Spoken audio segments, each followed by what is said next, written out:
নির্বাচনের উত্তাপ যেন ছড়িয়ে পড়েছিল রাস্তাতেও। 12 এপ্রিল এডিসি ভোট গ্রহণের দিন তুলামুড়া থেকে মাতারবাড়ি যাওয়ার পথে উত্তেজনার জেরে হামলার শিকার হন মাতারবাড়ি কেন্দ্রের বিধায়ক অভিষেক দেব রায়। অভিযোগ, ওই সময় টিপরামথার কিছু যুবক বিধায়কের গাড়িতে চড়াও হয়ে ভাঙচুর চালায়। আকস্মিক এই ঘটনায় এলাকায় চাঞ্চল্য ছড়িয়ে পড়ে। ঘটনার পর কাকরাবন থানায় একটি মামলা দায়ের করা হয়। পুলিশ দ্রুত তদন্ত শুরু করে এবং অভিযুক্ত 4 জনের মধ্যে 3 জনকে আটক করতে সক্ষম হয়।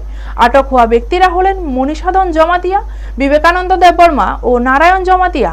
এসডিপিও দেবাঞ্জলি রায় জানান, ঘটনার সঙ্গে যুক্ত বাকি অভিযুক্তদের খোঁজে তল্লাশি চালানো হচ্ছে।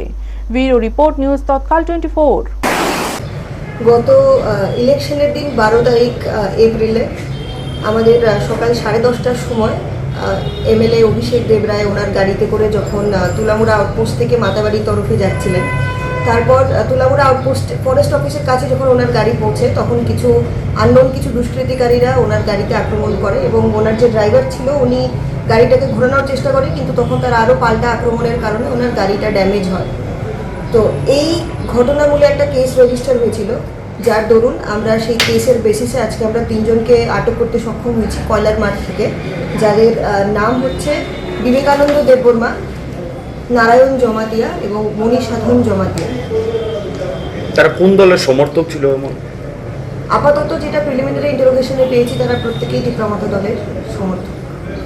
ম্যাডাম, যাদেরকে আপনারা গ্রেপ্তার করেছেন তাদেরকে কি আজকে কোর্টে তোলা হচ্ছে? আজকে আমরা তাদেরকে কোর্টে ফরওয়ার্ড করছি। কোনো রিমান্ড আমরা তাদেরকে জুডিশিয়াল ইন্টারোগেশনের জন্য প্রে করছি 9 অর্ডারের সাথে।